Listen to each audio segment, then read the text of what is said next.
ወንድሜ ከማንም አንተ ትበልጥብኛለህ። ሰጠኝ ብር ምሳ ሰርቼበት መጣው። በስራ ሰዓት ቆማችሁ እንዳላይ ይሻላልሽም ቦስ። ሁሉንም ነገር አይቻለሁ። ለካቺ ቆቅ የሆነችው እህትህን እንደ ንግስት አኖራለሁ ብለህ ነው እኔን ያልተቀበልከው። እህቴን ነው ቆቅ ወንድሜ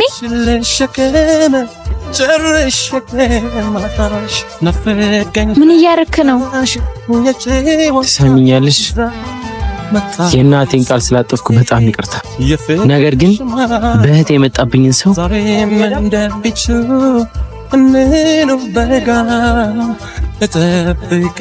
ዳጊ በቃ አልሰማልከኛ። እህትን ይዘህ ወደ ውስጥ ግባ፣ እኔ እሷን ላውራት። ግድ የለም ልቤ ይችላል ችላለው ይሁን ቢያመኝም ላምሪ አንቺን እዚህ ግቢ ውስጥ ካስገባሁሽ ቀን ጀምሮ ነገሮች ግቢ ውስጥ እየተባባሱ ነው። በአጭር ጊዜ ውስጥ ነገሮችን ማስተካከል ከሆነ እኔ የራሴ የሆነ እርምጃ መውሰድ ይሆናል። ተግባባን? አዎ ተግባብተናል። ነይም ሳንብላ። አይ እኔ ጉዳይ አለኝ፣ እናንተ ብሉ።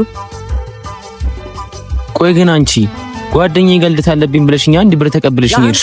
ወንድሜ ከማንም አንተ ትበልጥብኛለህ።